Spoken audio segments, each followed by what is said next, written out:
edition of our Great Presenter Series. Our speaker tonight is Dr. James Karlson. A resident of Wayland since 1996, Dr. Karlson was the volunteer team physician for the Wayland High School football team for 20 years. His 3 children participated in swimming, lacrosse, sailing, and horseback riding, giving him many opportunities to apply his knowledge of sports medicine. Dr. Karlson is a practicing sports medicine physician and partner at Pro Sports Orthopedics, as well as Chief of Orthopedic Surgery at Mount Auburn Hospital. Just a quick note, this presentation is being filmed by Waycam and will be viewable on their channel and also via YouTube, and you may see the back of your head on television. But I want to say thank you so much to Dr. Karlson for being here tonight, and please join me in welcoming him to the library. Thank you.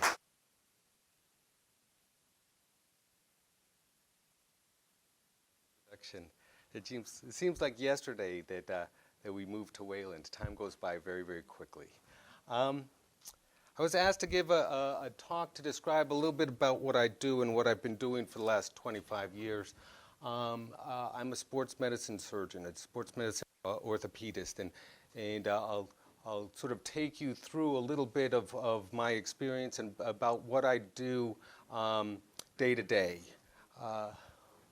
Some disclosures, I'm not a huge PowerPoint person, so I borrowed a lot of these slides from the U.S. Armed Forces Military Sports Fellowship. And another disclosure, this is a pretty technical talk. This is a talk I'd give to medical students or residents. So if you have questions, raise your hand, we can talk about it right then. There is some time at the end for questions, but please feel free to interrupt. A little bit about me. I went to Brown University, undergrad and for my medical school. I came up to Boston and did my orthopedic training through the Mass General Brigham Harvard program. I was chief resident at the Mass General Hospital and took care of the West Trauma Service for 6 months. I then became a fellow in sports medicine at the New England Baptist Hospital. Graduated in '95, and I've been a practicing sports medicine surgeon since. We moved to Wayland a whole bunch of years ago, and for about 20 years I was the doc that volunteered on the sidelines with Chris Brown and the football team, and sometimes the basketball and sometimes the lacrosse games. Objectives. You have to do, every talk you have to give some objectives. The first one is to do a little education. I'm hopefully going to educate on sports medicine, and I'm going to discuss some specific injuries about the knee and the shoulder. This is what I do most of. They say that if I can get you to retain 10% of what I say, I'm successful. And if I can't do that, I'd like to entertain you so that maybe this won't be a waste of time. So what is sports medicine? Sports medicine is the care of the injured athlete. There's both the surgical and the non-surgical care. But it's become more than that. It's the medical care of athletes. It goes before participation in training, diet and nutrition, flexibility training to avoid injury. It encompasses a whole bunch of different fields. I'd like to talk a little bit about the shift of the paradigm going from exercise and training to activity, play, fun, and fitness. And as we get older, exercise and training to activity. And those activities will keep us healthy. I want to mention a little bit about exercise and aging physiology. It's very important.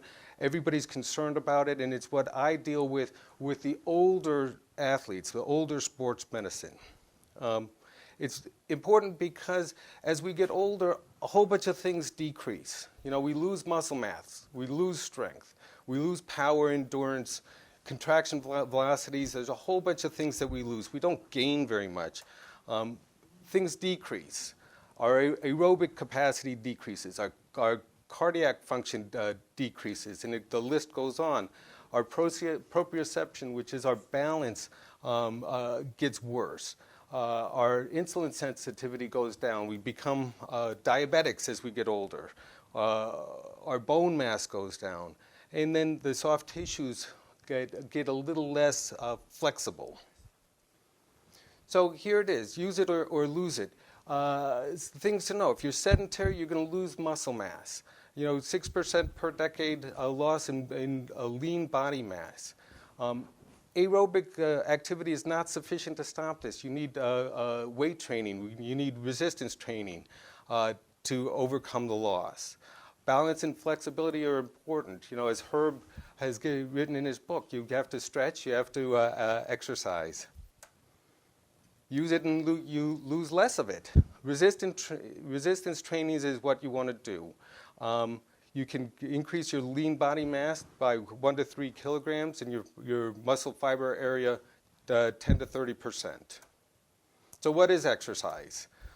Lifestyle choices, participation in organized sports, unstructured play, or even household and occupational tasks. Things that keep you busy, things that keep you out, not watching TV, not playing video games. Our goal is to increase muscle mass. Endurance training is emphasized. Walking is not enough. You want to do progressive resistance exercises, and the goal is to prevent falls and fractures, atrophy, and of course deconditioning. So now that was my spiel on why I do this and why I do this for the older athlete. Let's talk about sports medicine. It's a team effort. Oops. There's a whole bunch of people on the team, starting with the athletic trainer on the sidelines. That was Chris Brown for years. The physical therapist that keeps people in the game. The orthopedic surgeon, that's me. A physiatrist, that's a non-operative orthopedist, the physical and rehabilitation medical physician. The internist, the nutritionist, talking about health and good lifestyles. Podiatrists, keeping our feet healthy, so especially if we're runners. Chiropractors to keep our spines healthy. So it really is a group effort. So I'm an orthopedic surgeon. I take care of acute injuries, sideline care. I also manage all sorts of sports injuries. That's the majority of what I do now. Coming into my office, I do surgery. I do sports medicine surgery. And I coordinate care of the injured athletes so they can get back to what they're doing. The types of injuries that I see, a lot of contact and collision athlete injuries. Those are the football, rugby players, basketball. Non-contact twisting, soccer players. We're talking knee injuries, shoulder dislocations, things like that. There are all other types of injuries that the sideline physician is also interested in. The cardiovascular injuries, those you see in the news every now and then. They're sometimes devastating injuries. Sometimes they're saves. We've got defibrillators on the sidelines so we can save some of these athletes that go down. And of course, the big one is neurologic and concussions, which I'm not going to cover today. But that's a whole topic in and of itself. So the common sports injuries that I want to talk about are the things that I deal with. I'm basically a knee and shoulder arthroscopic surgeon. And the things that I'll talk about are the common knee and shoulder injuries. In the shoulder instability, that's shoulder dislocations and subluxations, and rotator cuff problems, which probably some of you in the room have. That's impingement and rotator cuff tear. Some of the common knee injuries I want to talk about is meniscal or cartilage tears of the knee, ligament injuries. Those include anterior cruciate ligament and medial collateral ligament injuries, and overuse injuries that go on to arthritis of the knee. Again, objectives. I'm going to review some of the anatomy. It might get a little technical. If it does, just tell me to slow down a little bit. I want to discuss some of the common problems and some of the current treatments. We're going to start with the shoulder. We're going to start with some of the bony anatomy. The three main bones around the shoulder is your scapula or your wing bone, your clavicle or your collarbone, and your humerus, your arm bone. They form the shoulder. This is a look at the posterior aspect of it. The soft tissue is about the shoulder. There are two main bursa, was really one big one, the subacromial bursa. And when people describe bursitis of the shoulder or impingement of the shoulder, they're talking about inflammation around the bursa.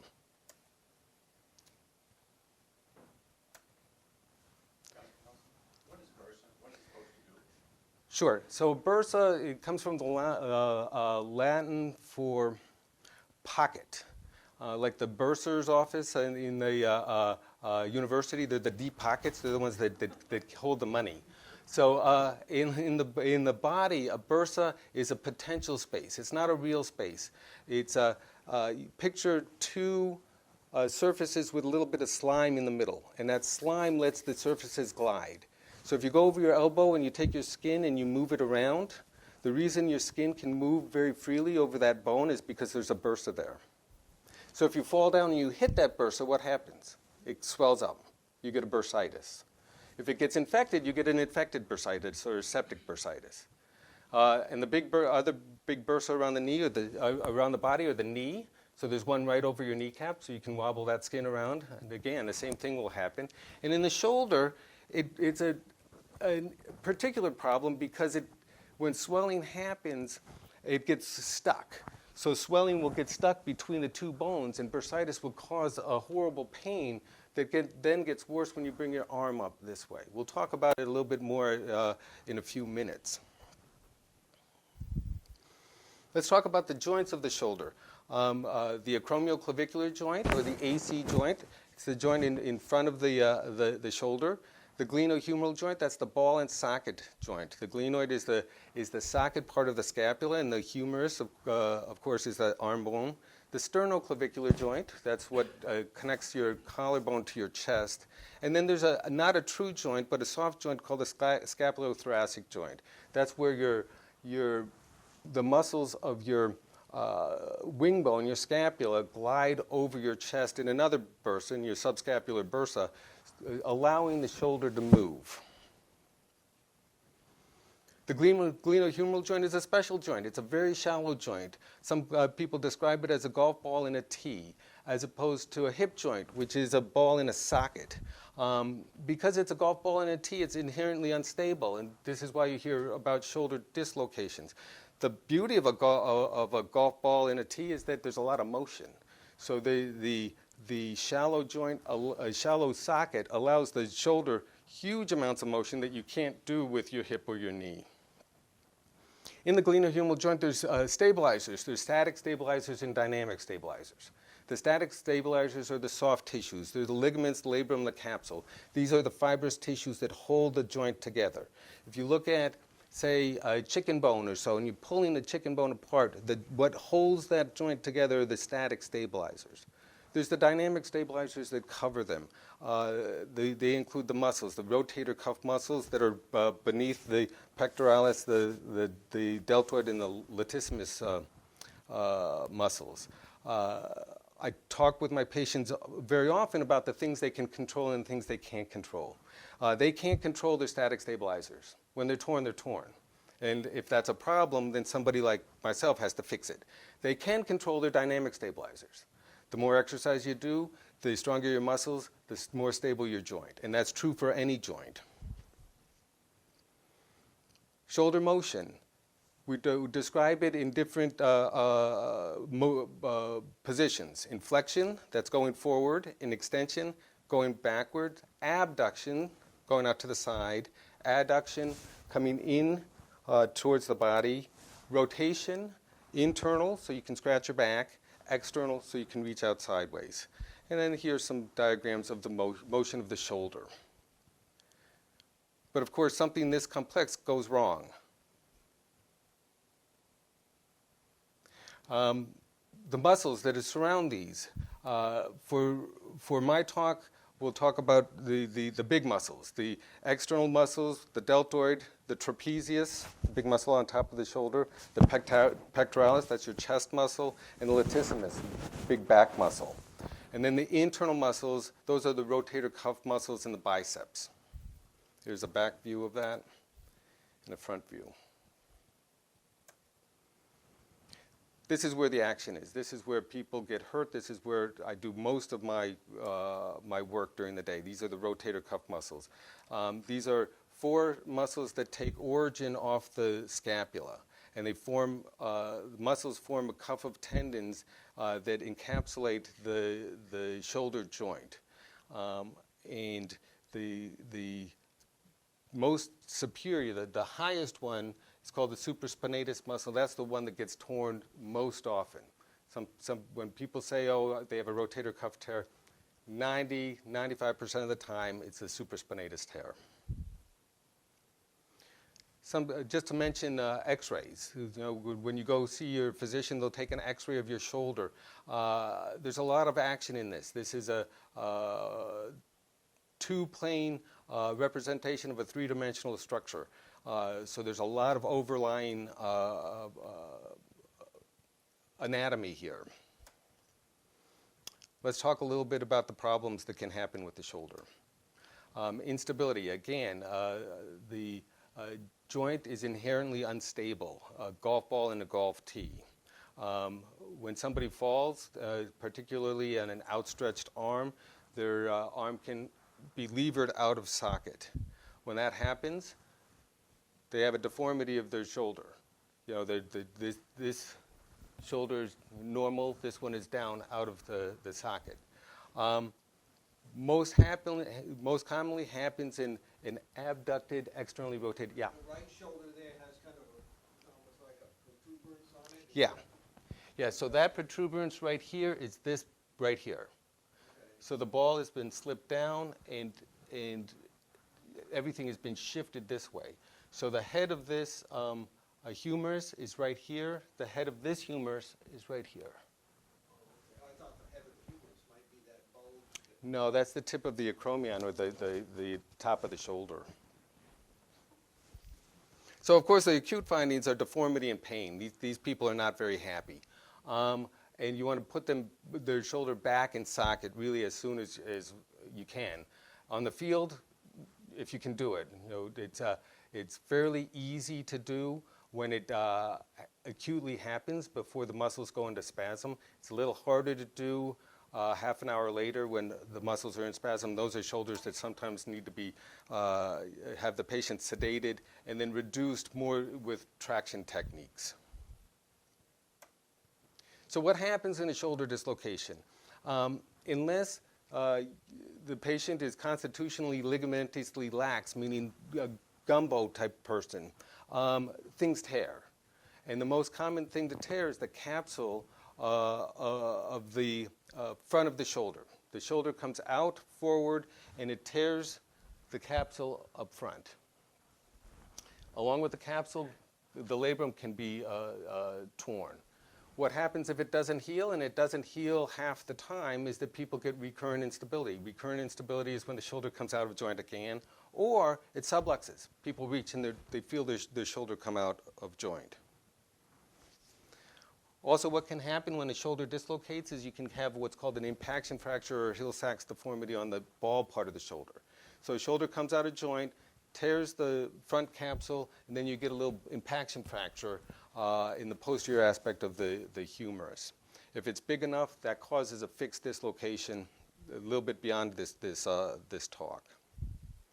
So what do we do? For somebody who has recurrent instability, recurrent dislocation, we do a surgery. A lot of what I do today is totally different from what I did 20 years ago. 20 years ago, I'd open the shoulder up and fix it from the front. Now I put patients on the side and fix this arthroscopically. This is what it looks like on the outside. This is what it looks like on the inside. Looking through a camera, back to front, looking at the capsule that's off of the socket. Very difficult to appreciate because this is such a close-up view. We're working in a very tight space, so we can't get a panoramic view of what's happening. So what this is, I tell my patients, it's like taking a camera and coming up to your nose and taking a picture of your nose, or taking a picture of your eye, and then using your mind's eye to put the face together. So what I'm looking at here is the socket of the shoulder here, and then the ligament, and over here it's torn. We can, through arthroscopic techniques, sew it back down and get it to heal. Impingement. This is a big one. I see half a dozen new impingement cases a day. I saw them today. Patients coming into the office complaining of pain when they bring their arm out. Impingement encompasses a whole bunch of different diagnoses, but at the beginning, it's impingement. It's pain with abduction of the shoulder, most commonly caused by rotator cuff tendonitis, subacromial bursitis, sometimes tearing, sometimes bone spurs. But the presentation is always the same: pain with abduction or pain sleeping on their shoulder. The symptoms: pain with overhead reaching, pain sleeping, can't sleep at night, night pain. Pain sometimes radiates down the arm to the elbow. Risk factors: people who participate in overhead activities. They paint, they volleyball, repetitive trauma, gardening, arthritis. If you develop some arthritis of the joint between your collarbone and your shoulder bone, you can develop a bone spur. The bone spur can pinch your rotator cuff and cause an impingement pain. The shape of the acromion. Some people are born with an acromion that points down. They predispose to impingement pain. Again, another diagram of what happens in impingement. You get a little bit of a prominence of your acromion, a little bit of irritation, thickening of your bursa, and so when you bring your arm up, you pinch the humerus bone under the acromion bone and the rotator cuff, and it hurts. Another view of impingement. So what do you do for a patient with impingement? Well, you get some x-rays.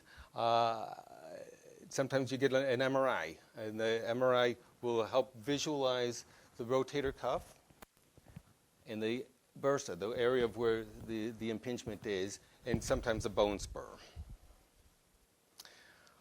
What do? Sometimes we put a shot in the shoulder. I do this all the time. Did this 4 or 5 times today. Cortisone injection into the subacromial bursa, 1 to control the pain, and 2 to allow the patient to do the exercises that they haven't been able to do because their shoulder hurts too much. When the pain goes away, that's diagnostic for impingement. I put a shot in the shoulder, and the patient calls me up and says their pain is gone. Well, you've had an impingement. We'll see what happens with our treatment program, and we'll deal with it if it comes back. The treatment, the initial treatment for impingement is adjusting activities to take away the offending cause. You know, if you're doing a lot of overhead painting or a lot of overhead lifting, you stop that. Anti-inflammatory medications, Advil or Aleve, very, very helpful. Physical therapy, 1 to regain lost motion, and 2 to regain lost strength, particularly rotator cuff strength. And then, of course, we just talked about cortisone injections. The goal is to recover any lost range of motion, recover strength, and then recover function. And we want to do that in that order. If we don't, we fail. So if I see a baseball pitcher and I treat their inflammation with a cortisone injection or anti-inflammatory medications, and I try to send them back to pitching before they've regained their motion or strength, they fail. They'll come right back. And sometimes that takes a long, long time. Occasionally you'll hear about a pitcher who goes on injured reserve for 2 or 3 months. And what they're doing is they're quieting down that shoulder. They're sending that pitcher away to retrain, because if they come back and they start throwing at the level of that they were throwing at before, they'll just fail. Surgery for impingement when everything else fails. You've done cortisone injections, you've done physical therapy, patient has recurrent pain, hurts at night, you do an operation. What do? We go into the shoulder arthroscopically and we open the space up between the rotator cuff and the acromion, do what's called a subacromial decompression. Where at the time of surgery, we also take care of any other problems that they may have that contribute to that, either rotator cuff tearing, biceps tearing, or AC joint arthritis. Impingement, some people say that it's a precursor for rotator cuff tears. There's sort of 2 types of rotator cuff tears. There's the traumatic tear and the attritional tear. Now, the attritional tear is the one that happens over time. It's a shoulder that has had some impingement pain for a while, and now something happened. Pain's gone way up.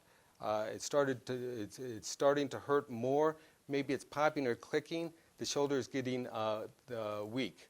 We think about it when rehab fails, when there's some weakness about the shoulder, and then we confirm it with a MR scan, and we'll see a hole of various sizes in the rotator cuff. We examine the patient. We check for range of motion and weakness. Patient will have impingement pain. They'll talk about night pain. They'll have demonstrable weakness. How do we treat it? For small tears, it's the same treatment as for impingement. Adjust activity, refer to physical therapy, treat with cortisone, and rehab the patient. Small tears, you can get away with that. The larger tears, you can't. Larger tears will then become even larger. So when I see somebody with a functional tear, meaning that they've got demonstrable weakness and they're failing at physical therapy, I will sort of push them towards surgical repair, because repairing a small tear is much easier for me, and it's much easier for the patient than repairing a large tear. Best candidates, of course, the younger the patient, the easier the rehab. Larger tears, sometimes they're harder. Dominant extremity, if you have a larger tear in a young patient, dominant extremity, that's a patient that I'd actually push towards having surgery early. Smaller tears, but the patient can't perform their activities of daily living. That's another reason to do it. The biggest complaint that I get, and the biggest reason to go forward with the surgery, is night pain. They can't get a good night's sleep. Well, if you can't get a good night's sleep, you're pretty miserable. And these are my happiest patients. They may have small tears. You go fix their tear. They don't care about being able to throw a ball again. They're just sleeping well, and they're very happy. Success, of course, depends on the tear size and the degeneration about the rotator cuff. So here's sort of what we do. Again, I'm going to move over this way. A little bit hard to picture, but we're looking arthroscopically down into the shoulder joint. Here's the humerus, here's the glenoid, here's the rotator cuff. Through this picture, you should not be able to see the joint. This should be over here. So this patient has a very large rotator cuff tear. And what do? We start putting stitches in. So we put the stitches in and slowly bring the tear together so that the gap is closed. Afterwards, we put the patient in a sling. We try to move the shoulder as quickly as we can, and we refer to physical therapy as early as 2 weeks afterwards. Recovery, 3 to 6 months. Small tears, we can have playing golf in 3 months. Larger tears or more aggressive sports, it's more like 6 months. So this is what you'll hear. Such and such an athlete, professional pitcher, they're going to be out for 6 months. A lot of times if they're going to have rotator cuff repair surgery, that's a season-ending surgery because it takes that long to recover. All right, we're pros with the shoulder. Let's go to the knee. This is the other half of my practice. I see a lot of knee injuries. Ligamentous injuries, skiing injuries, football injuries, whatnot, meniscus injuries. These are people who just develop pain. A ton of what's called patellofemoral pain syndrome. And then I'll mention right at the end some osteoarthritis of the knee. Let's talk about the anatomy. The anatomy of the knee, there's 3 knee joints. There's the inside joint called the medial joint, the outside joint called the lateral joint, and then the patellofemoral joint. There's a 4th joint called the proximal tib-fib joint, but we're going to leave that out for right now. There's 4 main ligaments that we talk about. The MCL, or the medial collateral ligament, the ACL, or the anterior cruciate ligament, the PCL, posterior cruciate ligament, which is right behind the anterior cruciate ligament, and on the outside we have a lateral collateral ligament, or LCL. We have 2 meniscus cartilages. When people say that they've injured their cartilage in the knee, this is what they're talking about. They're talking about the meniscal fibrocartilage. The meniscus cartilage is a shock absorber. There's 2 of them, one for the inside joint, one for the outside joint. They help distribute the force between the femur bone and the tibia, and that inhibits point contact and inhibits development of osteoarthritis. When we look at a knee, we examine a knee. We inspect it, we feel it, we range it, we test some strength, and we do some ligamentous testing. You can do all this in about 30 seconds. So you run out onto the field, this is what they do. You know, you'll be watching a game from the sidelines, or you're watching a game on TV, an athlete goes down, the medical staff comes out, and you'll see them playing with the knee, and this is exactly what they're doing. You know, this is a guy that is not enjoying his knee right now. But we're looking at the different ligaments of the knee, of course, in somebody like this. When you see the physician wobble the knee back and forth, they're testing the collateral ligaments, the medial collateral ligament, lateral collateral ligament. And then you'll see them push and pull. They're testing the ACL and the PCL there. Sometimes you can actually see it coming. There's a view of a posterior cruciate deficient knee. That knee is pushed backwards. Examination of meniscal tears. We're pushing on the knee to look where it's tender. The meniscus is right at the joint line. McMurray's test. We move the knee and the thing pops. Well, that's not a good sign that something's wrong, that it's popped there. That can represent a meniscal tear. ACL, that's the big one, right? Everybody knows sports medicine, everybody knows ACL. This is where we get most of our press. ACL injuries, a third report an audible pop. Mechanism of injury that can be either contact or non-contact injuries. The contact injuries are the ones you see on the football field. Those are clipping injuries. Non-contact injuries, those are the ones that you see on the soccer field. Plant the foot and twist. They almost all have immediate swelling, and most of them can't walk afterwards. They get carted off the field. Half the anterior cruciate ligament injuries will have meniscus tears. Some can have MCL or medial collateral ligament injuries. Those are particularly the valgus contact clipping injury in a football player. It's very rare to have lateral collateral or posterior cruciate tears with ACL injuries. I tell my patients that if they feel or heard a pop and they had immediate swelling after their injury, the probability of having an ACL tear is about 80%. So you don't have to be a betting person to do this. You know from the outset, just talking to the patient, that this is what happened. It's pretty clear to the patient too, especially skiers. I see a lot of these. We get an x-ray just to make sure they don't have a fracture. Most of them don't. We put them in a knee brace for comfort. We give them crutches because it hurts to walk, and we send them for an MRI. MRI comes back positive. We send them to physical therapy before their surgery. We want to regain their motion. Typical surgery is 4 to 6 weeks after their injury. So it's not panic time after an ACL tear. I tell my patients that if you operate on a stiff, swollen knee, you end up with a stiff, swollen knee. So if you can rehab the knee, make the knee supple, make it comfortable, you can do an elective surgery. That's something that recovers much, much more quickly. So here we are doing some ACL surgery. Again, this is what you think about, but this is what we see. Our goal is to replace the torn anterior cruciate ligament with a piece of tissue that will then become the new anterior cruciate ligament. Afterwards, we put the patient in a brace. We send them to physical therapy. Have patients running by 3 months, doing some controlled pivoting by 4.5 months, and returning to sports, typically with a brace by 6 months. Meniscal injuries, very, very, very common. Frankly, this is probably the majority of my practice. I do maybe 4 to 5 meniscal surgeries a week. They're very prone to tearing. The inner 2/3 of the meniscus is avascular, which means if it has a crack, it doesn't have healing potential, and the crack propagates.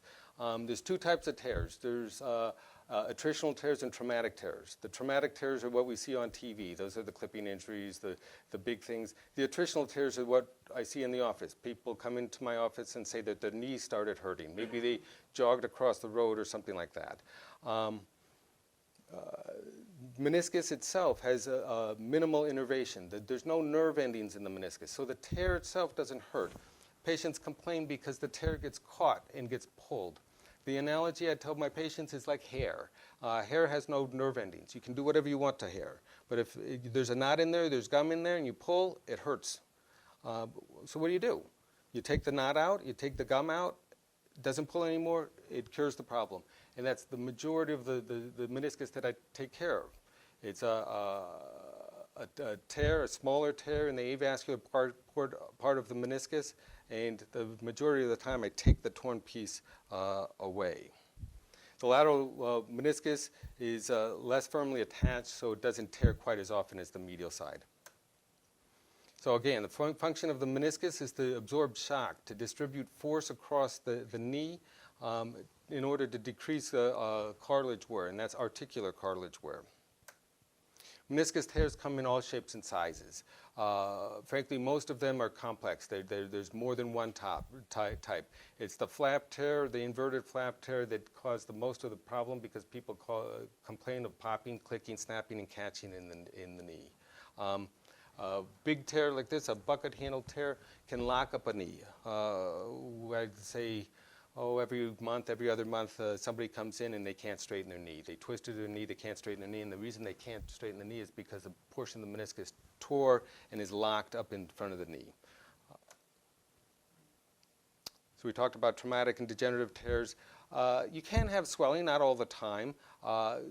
Most patients complain of mechanical symptoms, catching, locking, popping, and certainly the major complaint is pain with any types of twisting or squatting. Management, small tears, you can treat with physical therapy and activity modification. The surgery for the mechanical symptoms such as locking or persistent pain. So what do? Here we are in surgery again. This is what we see on the outside. This is what we see on the TV. A flap tear of the meniscus. What do we do with that? We just take that out. If the tear is big enough, we put some stitches in it, and we fix the meniscus. Brings us to Patellofemoral Syndrome. This is a very, very common sports medicine problem and a very, very rare sports surgical problem. I see a lot of Patellofemoral Syndrome. I operate on very, very few of them. They say that it's 25% of all knee complaints. I don't know if it's quite that much, but it's a lot. It's the most common diagnosis made in runners, anterior knee pain. It sort of plagues the field house. It's the most common diagnosis in primary care. Doc, my knee is hurting. Well, it's Patellofemoral Syndrome. It's overloading of the kneecap, pain with kneeling, squatting, lunging, pain with stair climbing. Causes of Patellofemoral Syndrome. Well, they're multiple. There's tension across the joint, compression force across your kneecap. There's patellar tilt. Sometimes the patella will track more lateral.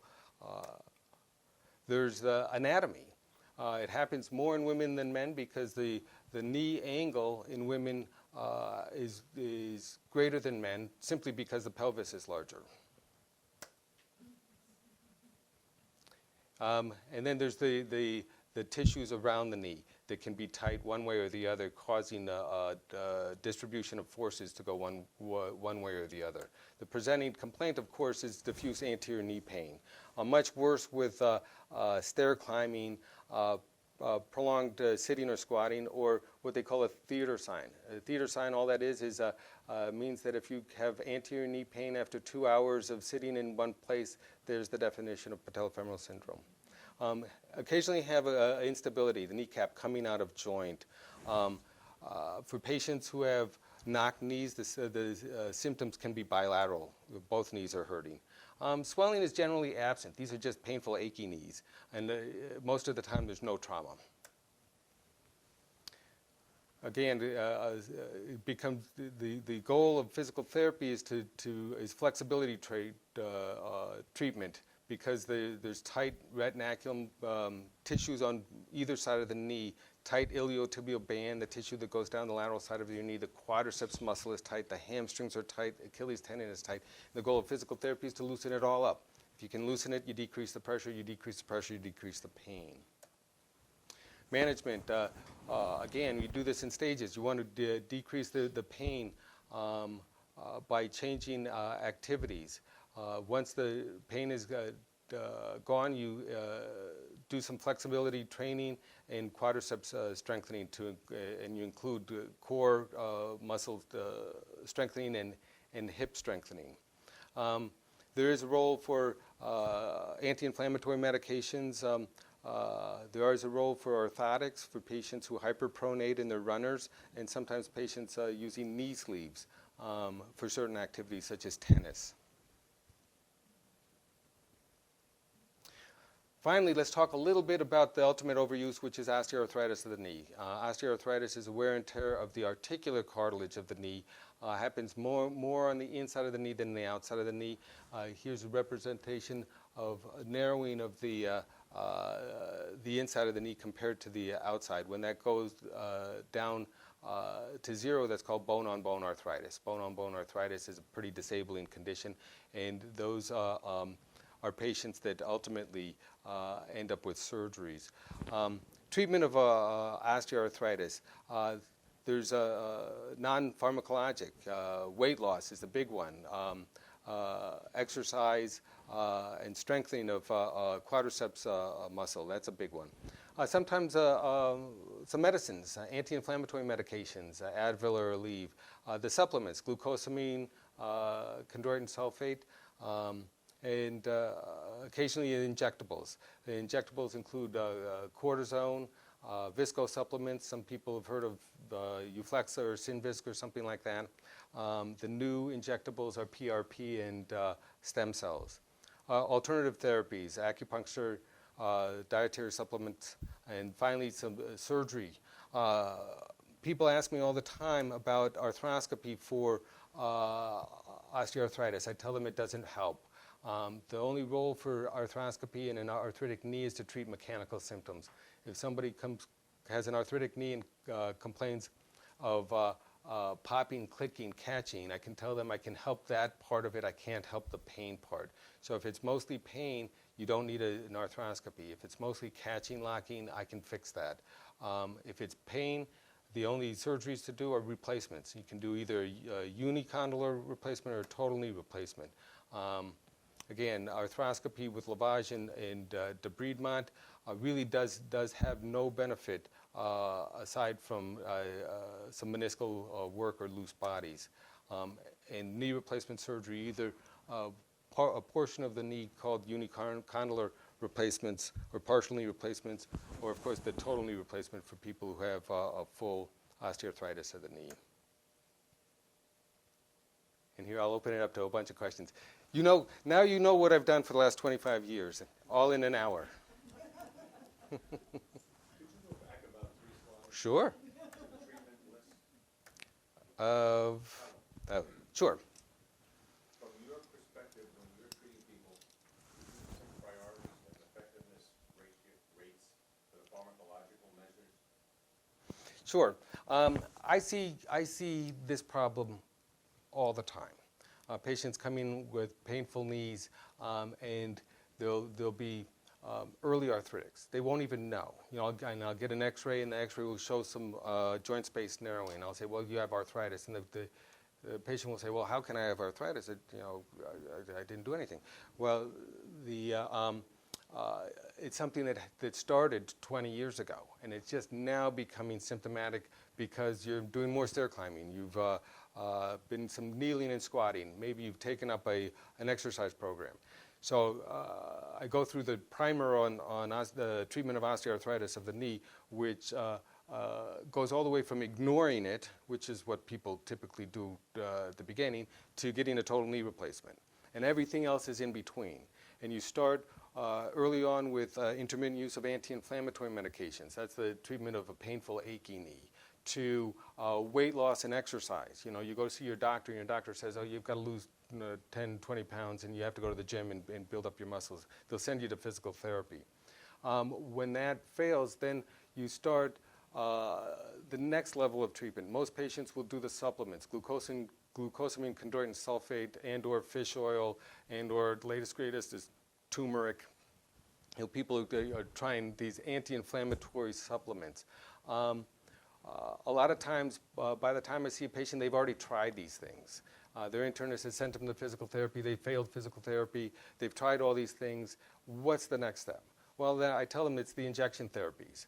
Cortisone is a very popular first line of treatment. One, it's readily available. I've got it in my office right there. It's cheap. The insurance companies love it because you can shoot it once and a lot of time solve that initial problem. It works very fast. I'll inject a knee and the next day somebody will call me and say it's fixed. It's done. It's the same. I'll tell my patients this is the same stuff that professional athletes are getting injected so they can play this weekend. But when I inject them, I say, don't play this weekend. You want this to quiet down. For patients who do well with cortisone injection, but it's not lasting, that's when I'll entertain these other injections. I end up doing a lot of viscosupplementation injections. I use Euflexa. It's a high hyaluronic acid. I use a series of 3 injections, 1 a week for 3 weeks. And for responders, it's wonderful. I tell patients that the best responders are the patients who have minimal arthritis. The worst responders are the bone-on-bone patients. I describe it as a lubricant. If you're bone-on-bone, no matter how much lubrication you put in there, it's not going to work. If you have a little bit of arthritis, particularly in only one of the 3 joints, those are patients that respond very favorably to viscosupplement injections. For patients who then they're becoming worse and worse, and they may develop mechanical symptoms. You know, they'll come in and say, Doc, I've had arthritis for 4 or 5 years, but now my knee's locking. You know, it's catching. It's buckling going down the stairs. There's a role for arthroscopy. I will go in there into that knee, clean out the knee, take care of any meniscal tears, help that problem at hand. I won't cure the arthritis, but I can put off the inevitable, which is then a knee replacement.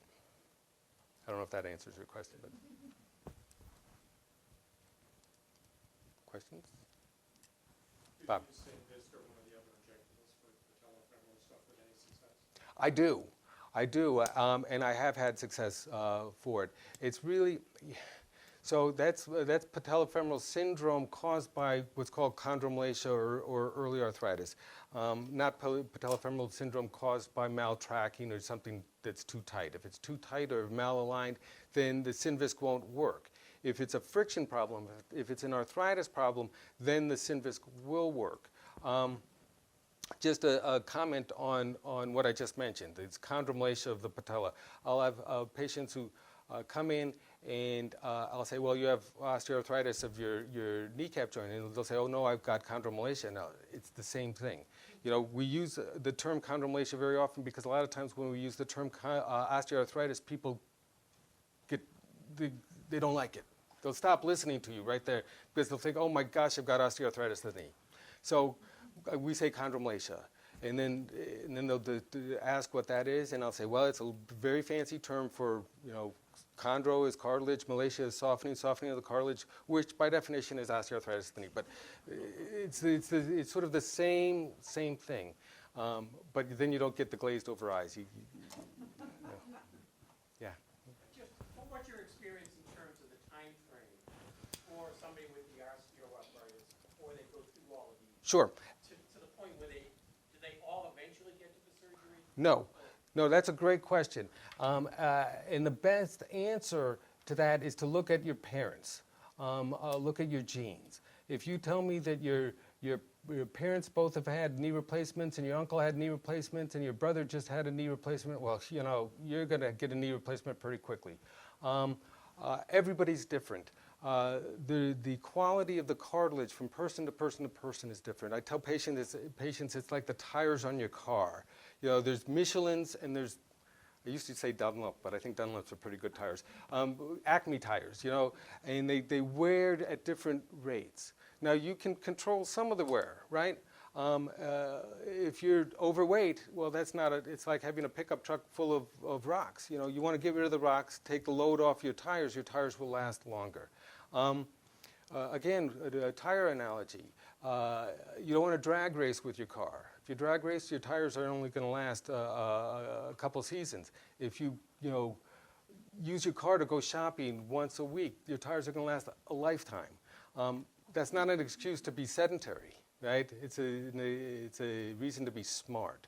So I tell patients, you be smart with your knees.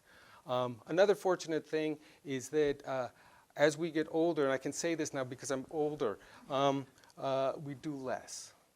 You know, youngsters do crazy things, and they do crazy things with their knees, and then their knees start to get chondromalacic or a little early arthritic. But that happens most of the time when they're changing lives. You know, they're going from college to graduate school to professional, and they're not playing rugby or ultimate frisbee anymore. They're playing tennis, and they're jogging, and then later on they're riding a bicycle, and later on they're swimming, and you can just sort of watch, except for Herb. Herb does crazy things. And people sort of grow old with their knees, and their knees last a lifetime. Risk factors that, again, you can't control prior traumas. You know, if your knee blew out in high school 40 years ago, you're going to have arthritis now, the way it is. Yeah. I'm wondering, besides the surgical or even the injective, treatments, is there anything that people can do to kind of do exercises without the high impact, without the hard, Yep. with the aches and pains that my body has? The more active you are, the better.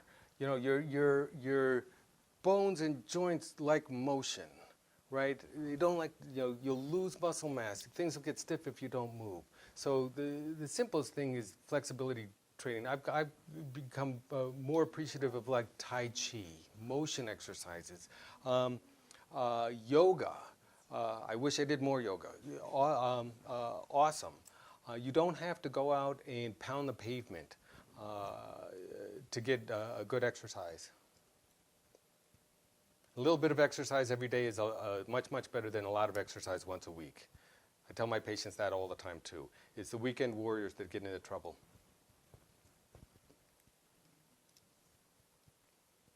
Yeah. Can you talk a little bit about the success or hype of some of the cartilage regeneration procedures that people read about? Yeah. I became very... Prolotherapy? Yeah. I don't know very much about prolotherapy, but let me talk about cartilage regeneration and cartilage transplantation. I became very, very interested in this, 20, 25 years ago. In fact, I went to Sweden to learn how to do this procedure, cartilage transplantation, where we were taking healthy cartilage out of a knee. We were bringing it over to Genzyme, growing it in the laboratory, and then 6 weeks later, 8 weeks later, opening up the knee and patching cartilage defects. My experience with it is about 30 patients, plus or minus. And I had, of those 30, 10 were successes, 10 were failures, and 10 in between. And I could correlate them, frankly, with age. Everybody under the age of 30, particularly with the smaller acute cartilage lesions, did well. Everybody over the age of 50 did very poorly, and then between 30 and 50, it was a mixed bag. Simply, the way I became to understand it, it's like growing grass. You know, grass in a fertile field will grow very, very well. Grass on your driveway doesn't grow well. So you open up an older knee, and I can say this now again because I'm older, it just doesn't work. It doesn't grow as well. From there, I do some cartilage restoration techniques now. My favorite one, the one that I use now, is called osteoarticular transfer grafting. They call it oats grafting. Some people, it had another name, mosaic plasty, a few years ago. That's where you actually take a plug of healthy cartilage and underlying bone, and you fill in the defect with that.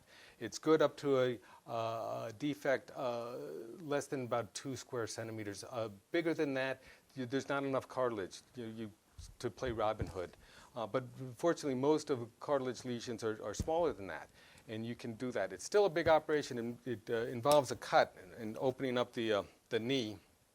It's very much like the old hair transplantation procedures, where you take it from one place and you put it in another place and hope that it'll grow. You take it from what's called the non-articulate portion of the knee and you put it into the articulate portion of the knee, which is where it's symptomatic. You get it to heal, and now you've planted sod instead of growing grass. There's new ones now. I'm not amazingly familiar with them. I haven't done them, where you can get some cartilage cells, stem cells, and inject them into these lesions. I think this is where it's coming. In 5-10 years, we'll be able to pull something off the shelf and take a pluripotent stem cell cartilage cell and put it in the knee to fill gaps. But still, the first gaps we fill will be the traumatic ones, not the wear and tear ones, the generalized wear ones. So that's going to be much, much harder, because a lot of times that not only is there loss of cartilage, but there's malalignment of the knee. We've all seen it, people with bow legs or knock knees. You can't just replace cartilage there. You have to realign the knee. Other questions?